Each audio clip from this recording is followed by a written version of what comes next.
friends, എല്ലാം കൂട്ടുകാർക്കും നമ്മുടെ ഓണാശംസകൾ. ഇന്നത്തെ നമ്മുടെ വീഡിയോ ഓണം സ്പെഷ്യൽ പരമ്പരയാണ്.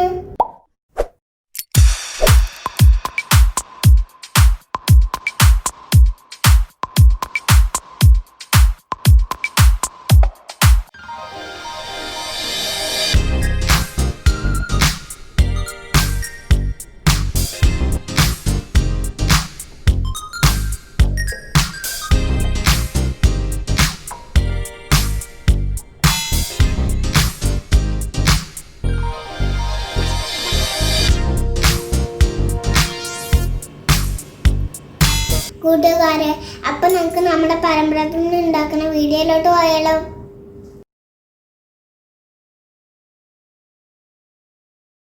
നമ്മുടെ പഴംപ്രഥമന് വേണ്ടിയിട്ട് നമ്മൾ നല്ല പഴുത്ത 1 കിലോ നേന്ത്രപ്പഴമാണ് എടുത്തിരിക്കുന്നത്. ആദ്യമായിട്ട് നമുക്ക് നമ്മുടെ നേന്ത്രപ്പഴത്തിനെ ഒന്ന് പുഴുങ്ങിയെടുക്കാം.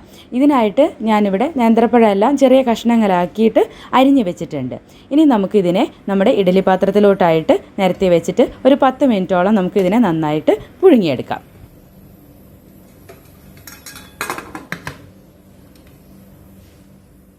അപ്പോൾ നമ്മുടെ പഴമെല്ലാം 10 മിനിറ്റ് നമ്മൾ പുഴുങ്ങിയിട്ടുണ്ട്. ഇപ്പോൾ നമ്മുടെ പഴമെല്ലാം നന്നായിട്ട് പുഴുങ്ങി നല്ല റെഡിയായിട്ട് കിട്ടിയിട്ടുണ്ട്. ഇനി ഇത് ചൂടാറിയിട്ട് നമുക്ക് ഇതിൻ്റെ ഉള്ളിലത്തെ കറുത്ത നാരും പുറത്തത്തെ നാരും എല്ലാം നീക്കി നല്ല വൃത്തിയാക്കി എടുക്കാം. പഴം കൂടാതെ തന്നെ നമുക്ക് ഇനി ഇതിലോട്ട് വേണ്ട ബാക്കി ഇൻഗ്രീഡിയൻസ് എന്തെല്ലാമെന്ന് നോക്കാം. 1 കിലോ നേന്ത്രപ്പഴമാണ് എടുത്തിരിക്കുന്നതെന്ന് ഞാൻ നേരത്തെ പറഞ്ഞല്ലോ. അതിലോട്ട് നമുക്ക് 4 മീഡിയം സൈസ് നാളികേരത്തിൻ്റെ 1-ാം പാലും 2-ാം പാലുമാണ് ഉപയോഗിക്കുന്നത്.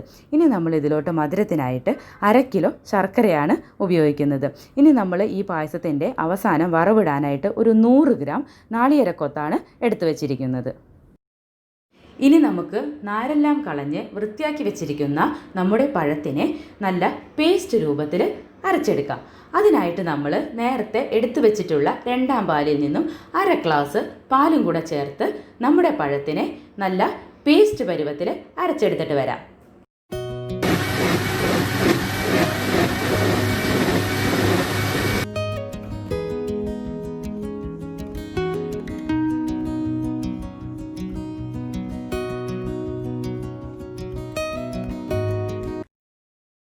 ഇനി നമുക്ക് പായസത്തിൻ്റെ മധുരത്തിന് ആവശ്യമായിട്ടുള്ള ശർക്കരപ്പാനി തയ്യാറാക്കാം. നമ്മുടെ ശർക്കരപ്പാനി റെഡിയായി വരുന്ന സമയം കൊണ്ട് തന്നെ നമുക്ക് പേസ്റ്റാക്കി വെച്ചിരിക്കുന്ന നമ്മുടെ പഴം ഒന്ന് നന്നായിട്ട് വരട്ടിയെടുക്കാം. അതിനായിട്ട് ഞാനൊരു ഉരുളി അടപ്പത്ത് വെച്ചിട്ടുണ്ട്. നമ്മുടെ ഉരുളി ചൂടായിട്ടുണ്ട്. ഇനി അതിലോട്ട് 2 ടീസ്പൂൺ നെയ്യ് ഒഴിക്കാം. ഇനി നമുക്ക് ഈ നെയ്യിലോട്ട് നമ്മുടെ അരച്ച് വെച്ചിരിക്കുന്ന പേസ്റ്റ് ആഡ് ചെയ്തിട്ട് ഒരു 10 മിനിറ്റ് നല്ല പോലെ നമുക്ക് വരട്ടിയെടുക്കാം. അപ്പോൾ നമ്മുടെ നെയ്യ് ചൂടായിട്ടുണ്ട്. ഇനി നമ്മൾ അരച്ചു വെച്ചിരിക്കുന്ന ആ പഴത്തിന്റെ പേസ്റ്റ് നമുക്ക് ഇതിലോട്ട് ചേർത്ത് കൊടുക്കാം.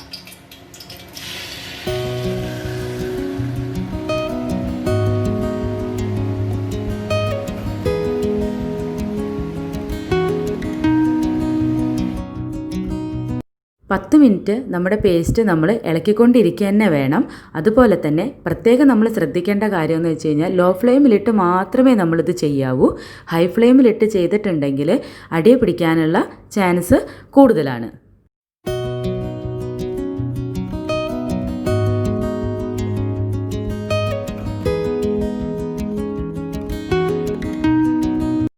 അപ്പോൾ നമ്മുടെ ശർക്കരയെല്ലാം നല്ല പോലെ ഉരുകി പാനിയായിട്ട് കിട്ടിയിട്ടുണ്ട്. ഇനി നമുക്ക് ഈ ശർക്കര പാനി അരിച്ചെടുത്തതിന് ശേഷം നമ്മുടെ വരട്ടി വെച്ചിരിക്കുന്ന പഴത്തിലോട്ട് ചേർത്ത് കൊടുക്കാം.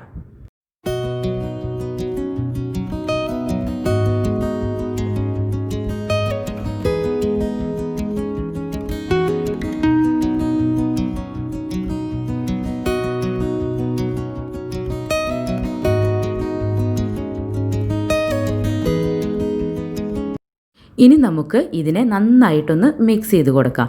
ഇനി നമ്മുടെ ഈ മിക്സ് ഒരു 5 മിനിറ്റ് ചൂടായതിന് ശേഷം നമുക്ക് എടുത്തു വെച്ചിരിക്കുന്ന 2-ാം പാല് ഇതിലോട്ട് ആഡ് ചെയ്ത് കൊടുക്കാം.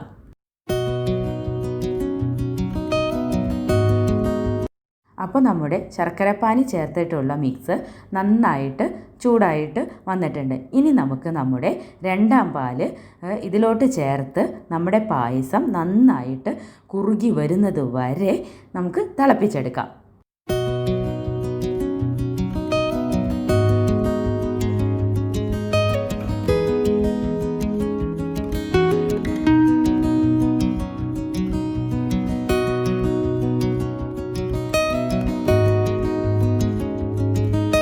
അപ്പോൾ നമ്മുടെ പായസം നന്നായിട്ട് തിളയ്ക്കാൻ തുടങ്ങിയിട്ടുണ്ട്. ഈ സമയത്ത് നിങ്ങൾക്ക് ചുക്കിൻ്റെയും ഏലക്കായയുടെയൊക്കെ ഫ്ലേവർ ഇഷ്ടമാണെന്നുണ്ടെങ്കിൽ അതിൻ്റെ പൊടിയെല്ലാം ചേർക്കാം.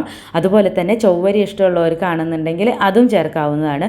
ഞാനിവിടെ ഏലക്കായയുടെയും ചുക്കിൻ്റെയും പൊടിയൊന്നും ചേർക്കുന്നില്ല. ഇവിടുത്തെ കുട്ടികൾക്ക് അതിൻ്റെ ഫ്ലേവറൊന്നും ഇഷ്ടമല്ല, അതുകൊണ്ടാണ് ഞാനതൊന്നും ചേർക്കാത്തത്. അതുപോലെ മധുരം നോക്കിയിട്ട് കുറവാണെന്ന് ഫീൽ ചെയ്യുകയാണെന്നുണ്ടെങ്കിൽ വീണ്ടും ശർക്കര പാനിയാക്കിയിട്ട് നിങ്ങൾക്ക് ചേർക്കാവുന്നതാണ്. അങ്ങനെ നമ്മുടെ പായസം എല്ലാം നന്നായിട്ട് കുറുകി വന്നിട്ടുണ്ട്. ഇനി നമുക്ക് നമ്മുടെ ഒന്നാം പാല് ഇതിലോട്ട് ചേർത്ത് കൊടുക്കാം. ഒന്നാം പാല് ചേർത്തതിന് ശേഷം നമ്മൾ തിളപ്പിക്കില്ല, ജസ്റ്റ് ചൂടാക്കുകയുള്ളൂ. നമുക്ക് പെട്ടെന്ന് തന്നെ ഫ്ലെയിം ഓഫ് ചെയ്ത് വെച്ചേക്കാം.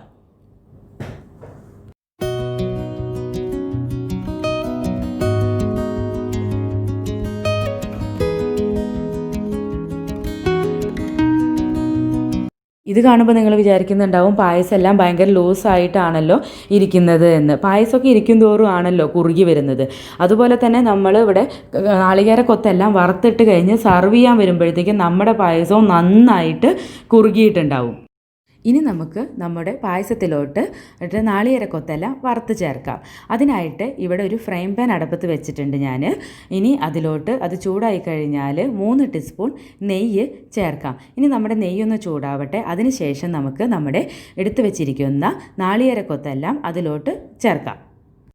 അങ്ങനെ നമ്മുടെ നെയ്യെല്ലാം ചൂടായിട്ടുണ്ട്. ഇനി നമുക്ക് നമ്മുടെ നാളികേരക്കൊത്തൊക്കെ അതിനകത്ത് ആഡ് ചെയ്യാം. നമ്മുടെ നാളികേരക്കൊത്ത് ഒരു ബ്രൗൺ കളർ ആവുന്ന വരെ നമുക്കിതിനെ വറക്കാം.